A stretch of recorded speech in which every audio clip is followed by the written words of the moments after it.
Because as long as my actions individually, day to day, make sense to me, I don't have to feel guilty. I don't have to worry, how's it going to look? What are they going to say? Are they going to judge? It doesn't matter. It's my life and my answer. Welcome back to Happiness in Progress. I'm your host, Danielle Craig. I'm an Emmy Award winner, former journalist, mom, wife, and just a person looking for more joy in the everyday. This podcast is brought to you by the Mail Tribune. When you listen in, you'll hear stories of overcoming, perseverance, perspective, plus tangible tips on how to live a life that will bring you more joy. Today, you are going to hear from Josh Cary. He is the podcast host of The Hidden Entrepreneur. He spent 4 decades living behind a mask. How many of us do that? And since taking that mask off, he's on a mission to make sure no one else is living behind a facade. I really think you're going to love this episode.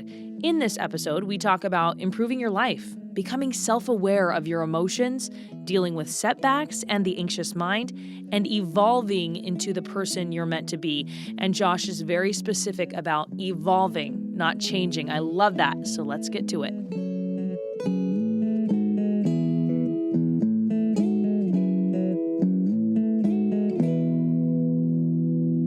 I like to start by opening the floor to you to tell us a little bit about yourself. Well, thanks for asking. I am the hidden entrepreneur, and I've gotten that way today because I realized I've spent 40 plus years hiding. I showed up in every situation, in personal, in social, oh my goodness, in business, hiding all of my power, all of my ability. Really, everything I was capable of went by the wayside, stifled away in exchange for trying to seek the approval of everybody else. And after a short little while, you can imagine that gets very, very exhausting very quickly.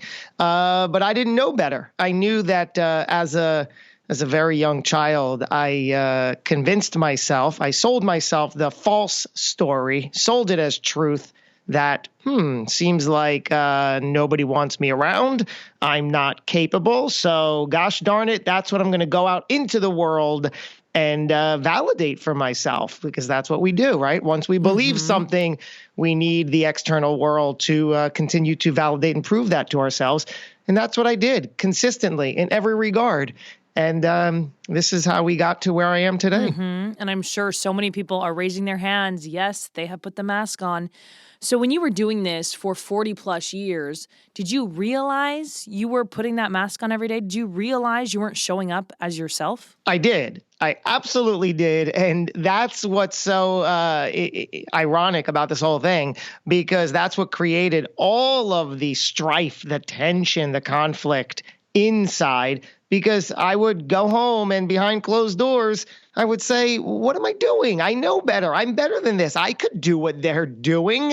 I could probably do what they're doing better than they're doing it. But I wasn't, because I was scared out of my mind. I didn't feel strong enough. I didn't feel that I had the ability, should anybody retaliate, dare I step out of this mold, this box, this vision that, oh my gosh, others have for me. And I wouldn't have been able to stick up for myself, is what I felt. I wasn't strong enough mentally, emotionally, spiritually, even physically. So I remained there and created all of this angst, which I was the look of anxiety so much of my life. When was the moment that you decided, okay, I'm going for it. I don't care about the fear. I've got to get this mask off? Certainly it was a process. And even before it really clicked and really happened, I had some moments of that clarity and awareness. I said, I just can't do this. I'm going to try something else. Like in business, I kept hitting the same wall.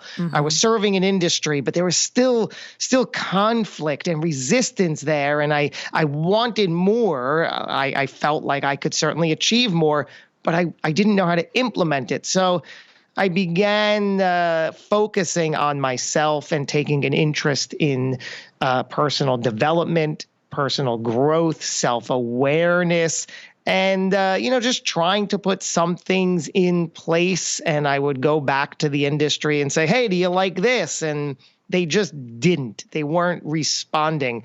But I felt a shift inside. I felt, these changes that I'm making, these small adjustments, improvements, replacing the less than self-serving habits with better serving habits. And I started to see some results, still inching my way forward, but a lot of fear and anxiety still, until I became a father. Looking back on it, that is certainly the big turning point.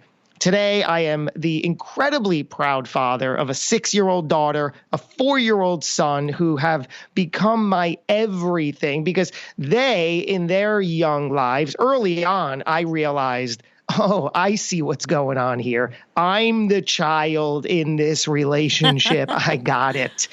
And certainly knowing better, knowing what I was capable of, I said, you know what? In this scenario, of all scenarios, I am not going to continue to perpetuate that role and that person. I've always thought growing up and as a young adult, I always said, I'd like to have children one day. I think I'd really enjoy that role of being a father. Now I'm given the chance twice over, incredibly wonderful children that I'm looking at saying, you two epitomize everything that I always wished I could have been in life. And here you are at this young age, exhibiting this love, this joy, this strength, this passion, this confidence, this will, this determination.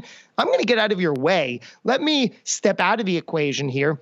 Still parent and father and be there as much as I can. But I get it. I'm going to put in the work. So I began to do that one small step at a time and just really using them as my guide, my mirror, my motivation, and saying I can't show up in this depressed, anxious-filled role that you guys are watching. If I continued, you would just follow this path, and I wouldn't be able to live with myself having 2 of my children turn out this way, desperate, needy, insecure, seeking approval, because that's all they would have known, having come into this world just pure love. And I said, I really need to, rip the Band-Aid off and continue to take the action that makes me the best person I can for them and, of course, myself. So you wanted to be a better dad for them, a better example for them. Naturally. Mm-hmm. So how do you go from being someone who's anxious and depressed to someone who's showing up as their best self? How do you rip that Band-Aid off? Ripping the Band-Aid off is the conscious choice and decision, right? It's not like, okay, one day you're that, and then the next day you're this. Right. Ripping the Band-Aid off is to say, no more. I'm not doing that anymore, and I am making that deliberate choice. And that's usually the biggest hurdle that keeps people back.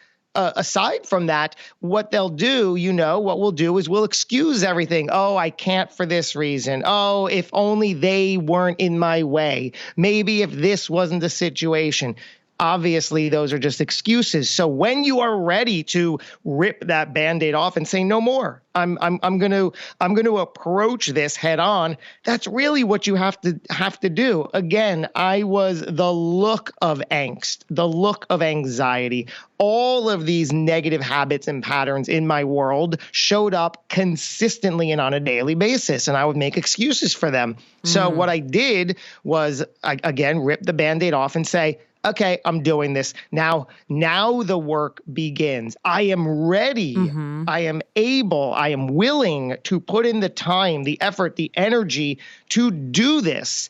And what it took is an honest assessment of who I was, where I was, why I was, and started to make some small yet significant changes. I took a look at my entire day, my thought patterns, my habits, my actions, my choices, my words, what I was doing, what I wasn't doing, how I was doing it.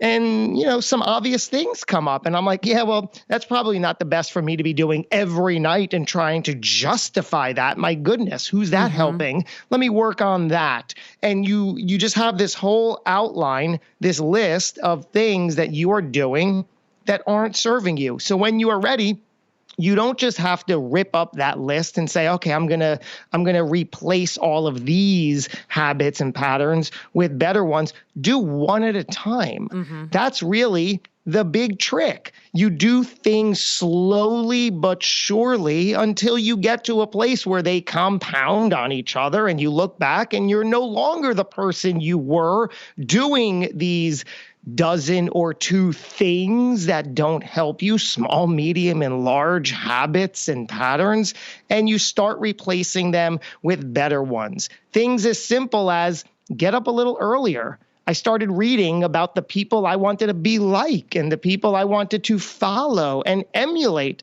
And something that just kept coming up was that, wow, they all seem to get up a little earlier than I do. I could do that. I could choose not to do that, but certainly I can do that.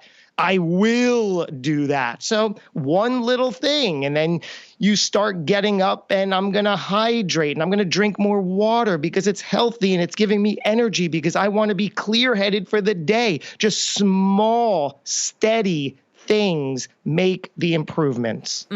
I like both of those habits you added. What was a powerful change you made in a habit you took away? I used to be a marijuana smoker, if we're being honest. That was my habit, right?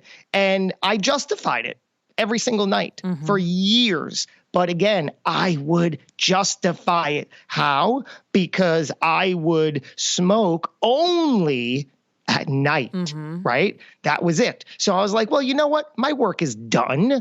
I've put in a good day's work. Now it's my time. I need an hour or two at night. The kids are asleep and it's just done, right? This is my life and I feel good. It's working. I'm not hurting anybody. And this is what I need to fall asleep because, again, for the better part of 15 years, really, I'm doing this, justifying it. So does that really become something that was helping me? No. So eventually I needed to grab that one and say, you know what, as much as I like this, of course it felt good, but it wasn't helping me. So I said, you know what, that has to go. It just has to go. And of course it went. I'm glad that you shared that because I think that could be anything.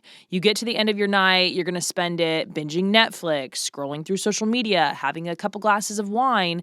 I think it's really important to realize which of those habits is adding to your life and which of those habits are taking away. Yeah. And again, you can justify it all you want. And believe me, I justified it like anybody else and said, it's fine. It's the end of the night. I'm responsible, right? You just tell yourself all these things. I'm doing it responsibly. I'm fine. We're such a perfectionist society, so I love that you mentioned you do not have to change it all at once because, of course, that's really hard.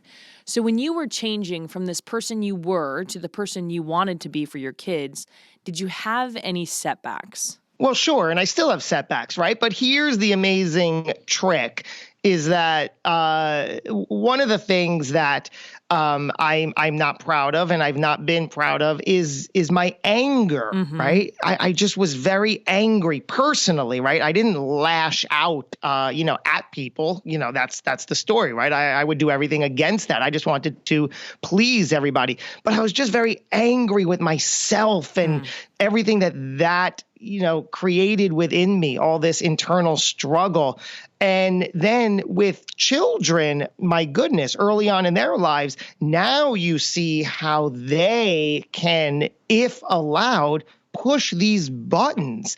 And very quickly I realized, well, why I cannot allow myself to get angry at a 2-year-old or a 1-year-old or a 3-year-old, whatever it is, whatever age, because they tripped and, spilled some cereal on the floor or, and then when they do and I get angry, I'm not angry at them, but of course you take it out on them. That's what we do. We are never angry at what we think we're angry at. If we're stuck in traffic, I used to be this person, and somebody's driving slow, and come on, I got to get to work. I got to get to the office. Come on already. And then you just get so angry, at that person. Are you really angry at that person? You better take a closer look at, of course, you're angry with yourself. So why don't you breathe for a minute, take a responsible, closer look and say, gosh, why am I so angry? What is it? What am I really angry at here?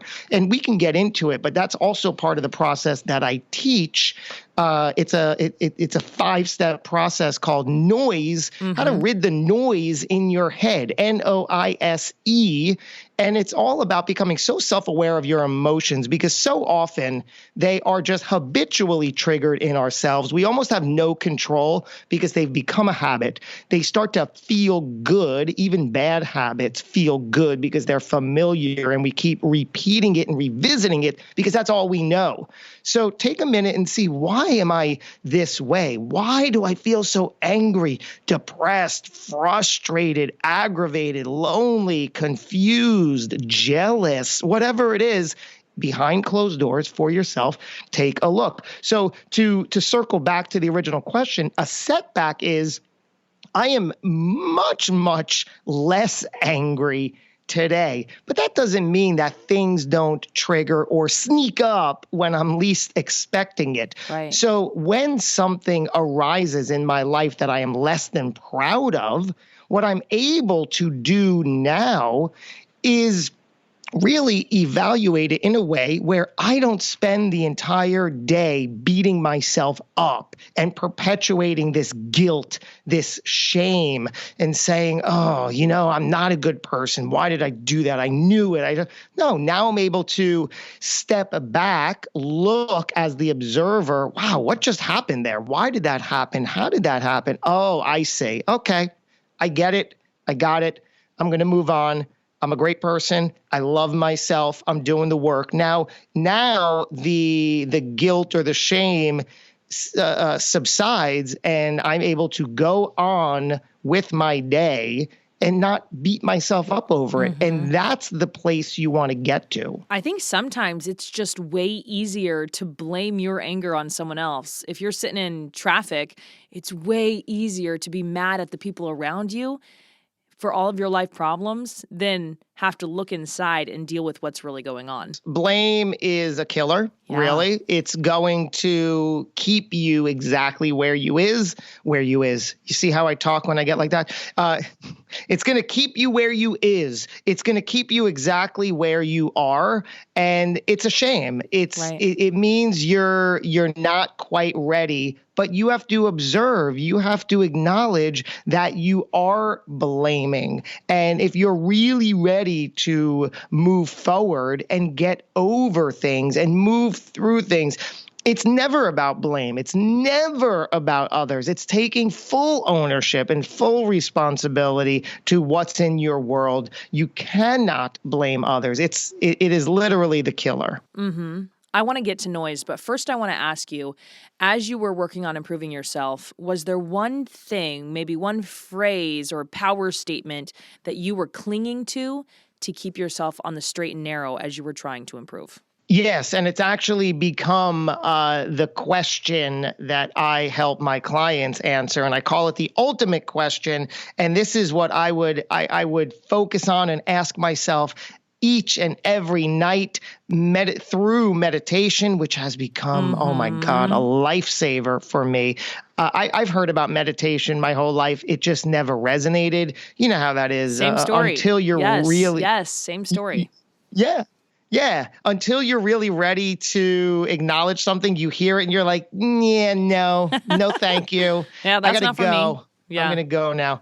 But then finally, I was in the right place. It was the right time. And I heard it and I said, maybe there's something to this. Now I'm addicted to that, right? Yeah. Like I just love, and I give meditation so much credit because that in and of itself, if you have an impression of what it is, scratch that impression because it could really be however you experience that. So open up to it if you are not and give it a chance to work for you, because that's what it was like for me. I don't know if there's no right or wrong way to do it. You just do it in the way that helps you. And that's what I do each and every night. So one of the questions that I focused on when I realized that, okay, what am I creating for myself here? Who am I becoming? Why am I becoming this? And how am I going to get there?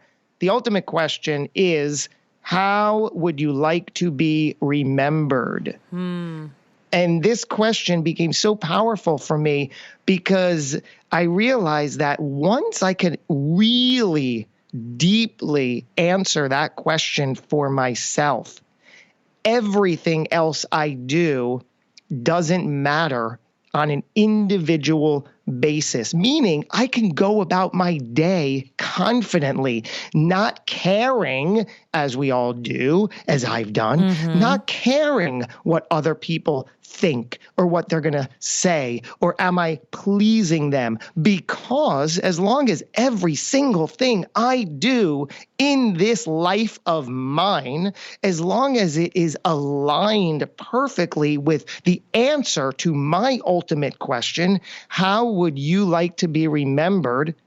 Then nobody has any right or effect to say anything because you don't have the complete picture. And this is the case for all of us. And you could take so much comfort in that because as long as my actions individually, day to day, make sense to me, I don't have to feel guilty. I don't have to worry, how's it going to look? What are they going to say? Are they going to judge? It doesn't matter. It's my life and my answer. So all of these choices we make, all of these actions we take on a day-to-day basis throughout our lifetime, individually mean nothing. Collectively, they mean everything to your ultimate answer. But individually, there is nothing finite. There is nothing definite about what we do day in and day out in the grand scheme of others looking in. So for me, it was such a relief to get to that point that, you know what, this is what it's about. How I want to be remembered has everything to do with my children, how they're going to remember me, how they're going to talk about me at family events in generations to come. So that means that I can go about my day to that end, working as powerfully as I can to be that person. Doing conversations like this is to that end, preparing and showing up fully and openly in this conversation, being present is to that end. So am I going to wonder, how did I do? Am I going to kick myself? I should have said this. I could have said that. Did I stumble here? Did that make sense? As long as I am confident that this action, I am present, open, and giving all I can to that end, how I would like to be remembered, what else matters? Oh my goodness. I love that. I love that you can just wash your hands of all of the thoughts that come with the anxious mind after doing something like an interview on a podcast. Well, thank you. Yes. And my goodness, yes. Who knew I could get here? I am not the one who was supposed to get here, right? Right. It is so hard to be able to let go of those things that keep the anxious mind going. Okay, so since I've started my podcast, I've realized a lot of people are really struggling with the why, how to find their why. And I think your question can really help find the why. So what's your advice when someone, maybe a client, comes to you and says, help, I just cannot find a why? Well, first of all, we will look at the what. right? What do you really want to be doing? Do you have that defined? What in the world makes you happy? Because sometimes that's the challenge, right? Sometimes they don't know, I don't know what I want to do. Well, okay, that's a whole other conversation. But the why, once you get into the what you want to do, usually it's a neighbor. It's right there. It's okay. So let's look at this big picture. What do you want to achieve? What is your grand vision? What just jazzes you up and excites you? And then we can start to get into, okay, why is that so important? And usually once they get the what, they get the engines flowing and the blood moving and the power is, all inside. And then they can start to connect. And then we can have the conversation. Well, wow, why is this so important? What are we going for here? What are you leaving behind? Who are you leaving it behind for? And now, strategically, tangibly, what are the actions we're going to take today, tomorrow, the next day to make sure that everything is in line? So once you have the what, we can then segue to the why. And then, of course, put in the details of that how. What are those actions we're going to take? We're not sitting on this. Let's take tangible, strategic, deliberate action every single day. It's as easy as putting pen to paper. Just start answering those questions. Sure. Okay, so tell me about the decision to leave your job. It's not an easy decision. So were you in the same industry for 40 years? I come from the acting and film world, which you could probably start to connect some dots now, right? Seeking approval. Right. When I was in 8th grade, I was minding my own business and I was changing classes. And Renee Stevenson passes me in the hallway and she says, "Hey, Josh, are you going to audition for the school play today?" And just as somebody who only wanted to seek approval, I said, "Yeah, I am." Wasn't even sure what was going on in the school today, but I said, "Okay, now I have some work to do. I'll go figure this out." So I auditioned for the school play.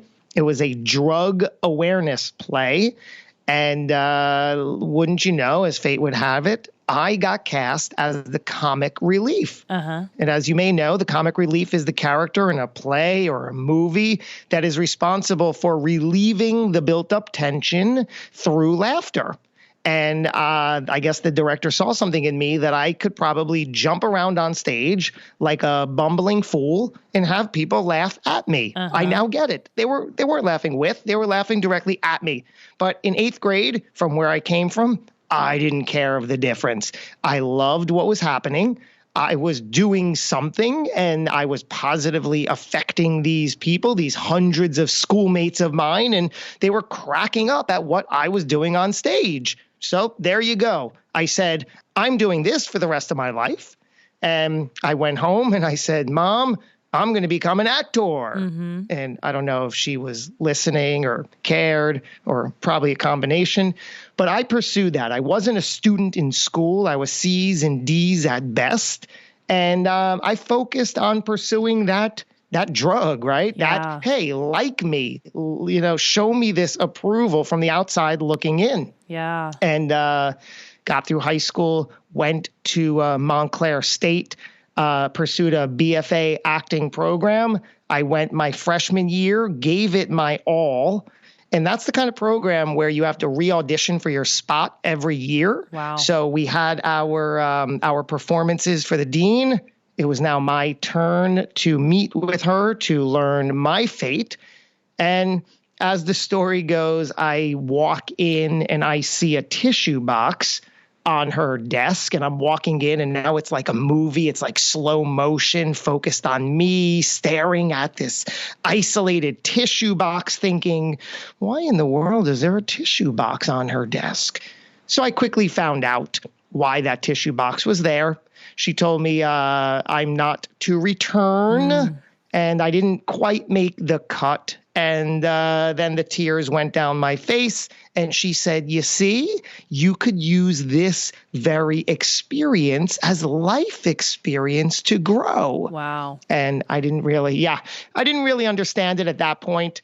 But now I get what she was saying. I was green, but what are you going to do? I was still very, very upset. So I went back to my home state. I was in New Jersey, just went south some miles back to my parents' house to figure things out. And I happened to see an audition notice for a musical theater conservatory. And I thought, this is fantastic. I'll become a Broadway actor. How wonderful.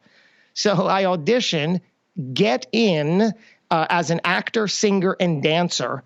Now, two of the three of those things, it turns out I'm not quite good at. The singing and dancing were not my strengths, but, life brought me there, and now I see the reason. My roommate was also not terribly good as a singer and dancer. So through that, we bonded and cracked each other up. And we had just this amazing comedy connection. And we said, you know what?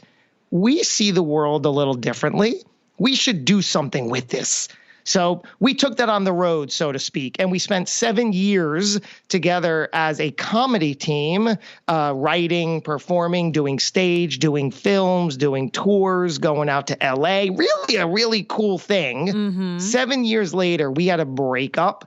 Now I'm back to square one, depressed and lonely on my couch back in New York, wondering what I'm going to do. The internet is coming up, in popularity.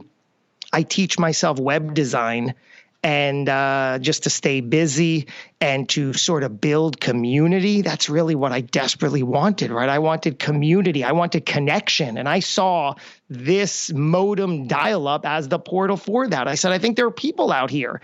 So I learned web design, built a community, and just taught myself design. And one thing led to another. And I opened up a digital marketing agency for what became 10 years, right prior to where I am today, serving the professional pet industry. Wow. And that's how that was the transition from my 40 years of life, 40 plus years. Did you feel like when you decided to make another change that you were walking away from something? It's a good question. Well, sure. I guess by definition, but you've kind of always been an entrepreneur, so it's kind of like you were really along the same vein. Yeah. It's not like I went from corporate America. I mean, I was never, I have no place in corporate America. So I always had to figure things out. Even when I was acting, I spent time waiting tables.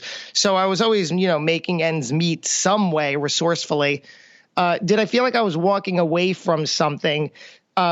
Possibly, but I also knew I was opening up space to walk towards something that I knew I had to walk towards, which is what I knew I had to do. I knew that era of my life has come to an end. And it's just like any other bad relationship. If you're ready to be honest with yourself and say, I don't know how much longer I could do this. It's time. Mm-hmm. I have the power and the ability to make choices for myself that are going to benefit me and then therefore the people I care about. And then that extends to the greater good and my why and how I want to be remembered in the world and my goodness. So I stepped away to open up that space for myself, and what became the hidden entrepreneur arrived. Mm-hmm. And I said, well, this is quite a good excuse to never live in fear again or never hide behind the fear. Now I have a brand that is keeping me accountable, that is giving me something to show up as and show up for every single day. And all the pieces are in place, and they seem to be working. Mm-hmm. I think fear is something that holds a lot of people back, even knowing there is new space or another door to open. It can still be very scary.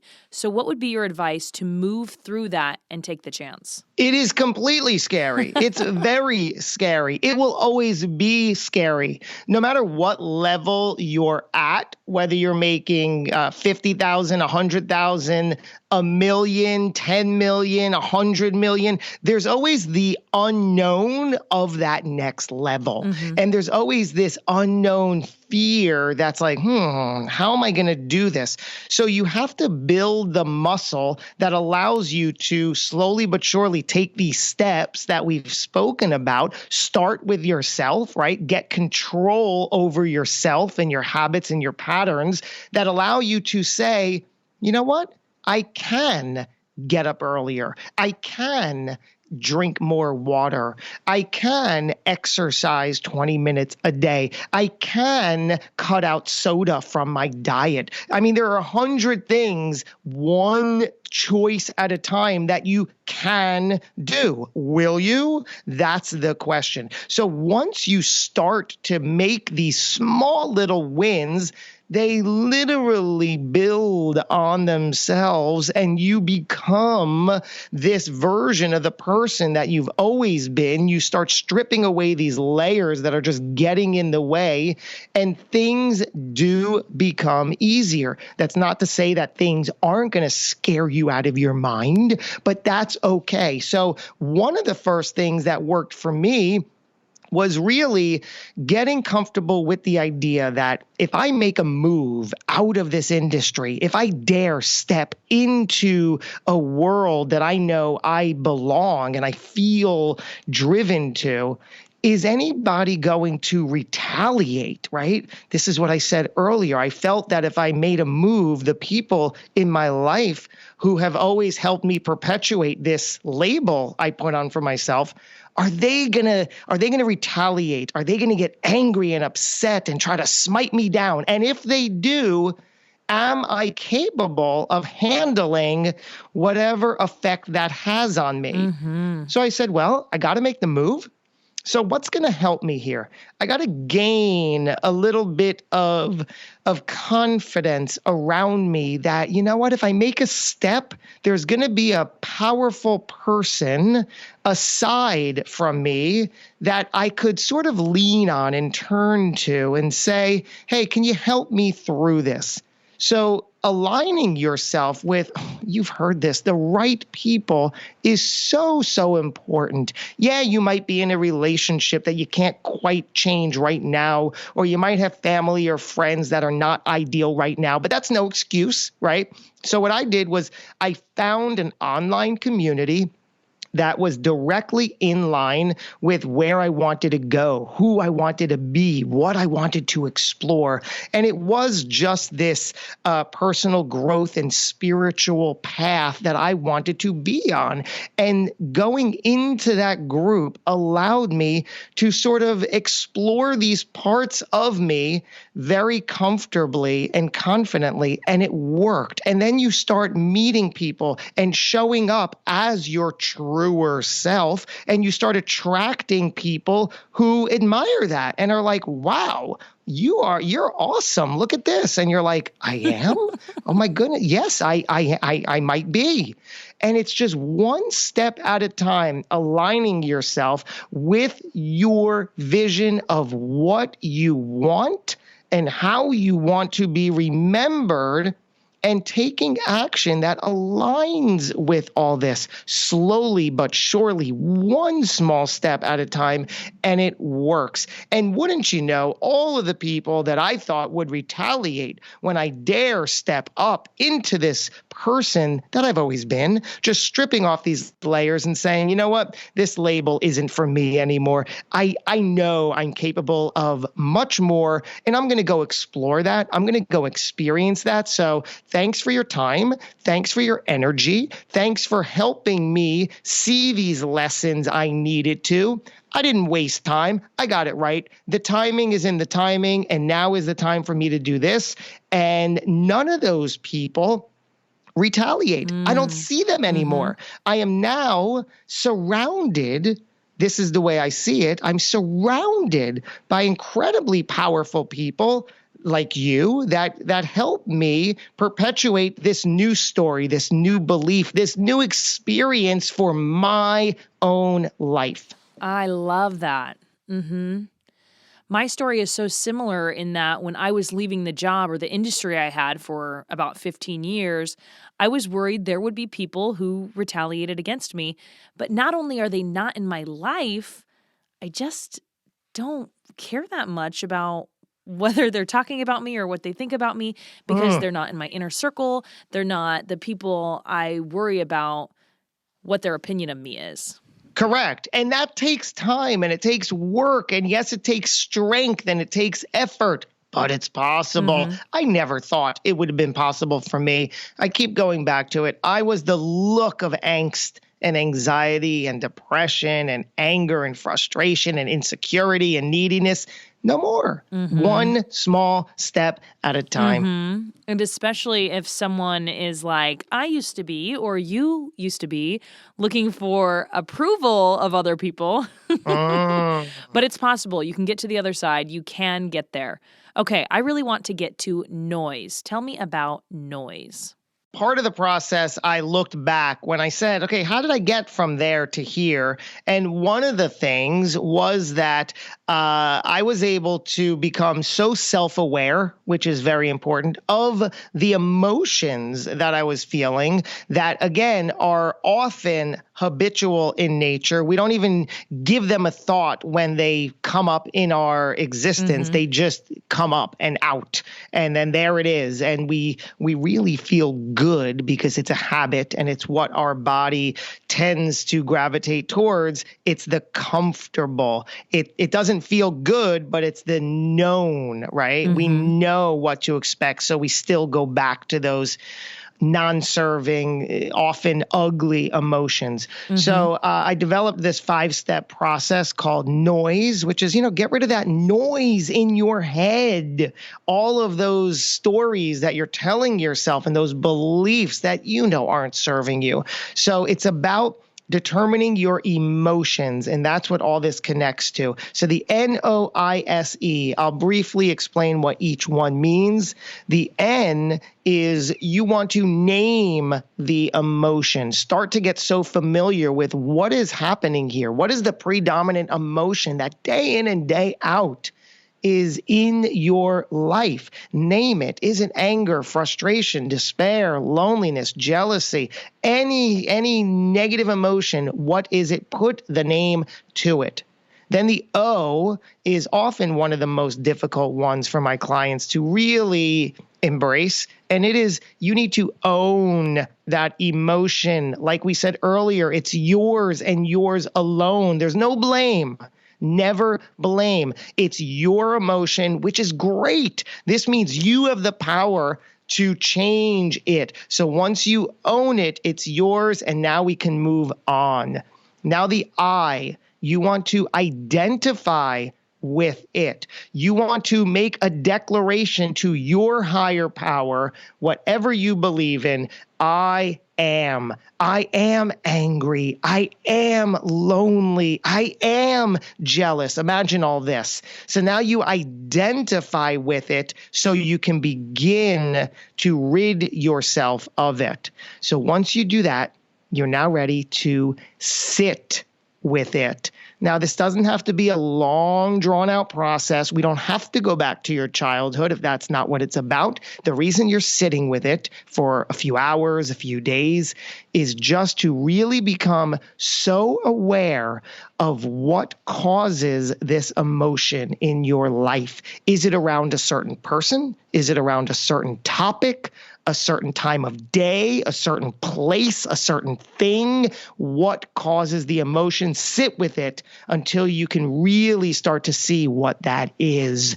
And what we're going to do at that point is now we create space between you, the event, and when it arrives within you. Because again, it's so habitual that we want to create even these subtle moments of space where you can, right before it happens, take a breather, create a pattern interrupt, do something different, go somewhere else, think about something completely different. So you start to separate yourself from that habitual response. And once you do this over and over and over again, slowly but surely, You're going to arrive at the E, which is the only natural progression for all of this, and you will evolve into the person. You are not changing. You are evolving into the person you've always been. Tell me about a difference you've seen in a client who's put this into practice. I was working with this client who came to me, very lost, had a job and wasn't happy, knew that there was more for her and knew that she wanted more, but quote unquote, didn't know how to get there. So after a few brief conversations and putting this practice into play, she spelled out for me what I really believe is a multi-million-dollar idea for a business for her. Now, this was only some months ago, so she's not there yet, but the concept is there, and she is up and running with this business that she was sitting on. And I see this so often. So many people have these really creative, brilliant, motivated ideas for business that they are just not making the move on. Could you imagine that? So I helped her clear all of that away, get comfortable, and we spent a month or two tops ridding all of her false beliefs and figuring out her why and her what. And then she already had this idea for the business. So I said, great, let's go. Let's put the plan, the action, the how, the strategy into place. And now she's got this amazing business that she can focus on, that she can grow, that she can create for herself and become the person she's always been by getting out of her own way through this business, through this life that makes her happy. That's pretty incredible. As you've been working with people, have you seen one limiting belief that just keeps coming up? It's actually the theme or the basis for my book that I'm writing. The title of the book is The Art of Looking Foolish. And I've been there, and a lot of my clients are there and have been there. The reason we don't do something is because we care a great deal how we're going to look. And this ties back to figure out the answer to your ultimate question. How would you like to be remembered? Once you really become so dialed into that answer, nothing you do, the actions you take in life can be debated by anybody else because they are in line with your ultimate question, and you just can't worry about how you're going to look. Yeah, I spent my whole life thinking I'm going to look foolish, how it's going to look, what are people going to say? I can't have that. I got to appease everybody else. So yes, the theme is everybody cares how they're going to look, what people are going to say, and they don't make a move because of it. And the art of looking foolish allows you to realize and acknowledge, I may very well look foolish every minute of my day to you, but I have my reasons. I have my answers. You don't see the complete picture. And in fact, the more foolish you can look, the better you are, the more in line you are, because as you read and see the most successful people, however you want to define success, they take very big actions. They take what seem like big risks, but they're not. They're dialed in to what they know to be the direction of what they need to do. But from us on the outside looking in, they could look very foolish, but they are in fact not. That is so good. I am so excited to read that book. Thank you. Do you have a timeline for it? Yes, 6 months. 6 months. Okay. Well, this podcast is all about happiness, finding happiness and joy in the good, the bad, the in-between. What would be your number one tip to do that? Number one tip to find joy is to answer that ultimate question. Once you do, everything is then connected to that. How would you like to be remembered? And then every action you take is so joyous because it has that ultimate built in. It's got meaning. Yeah. Thank you so much for your time today and coming on the podcast. I really appreciate it. Danielle, this has been an absolute treat. Thank you so much. If you like this conversation, will you take a minute to share it with someone you think could benefit from it? Also, when you rate the podcast, it really helps me continue doing this work, and I really appreciate it when you take the moment to do that. And I want to thank you for being here on Happiness in Progress.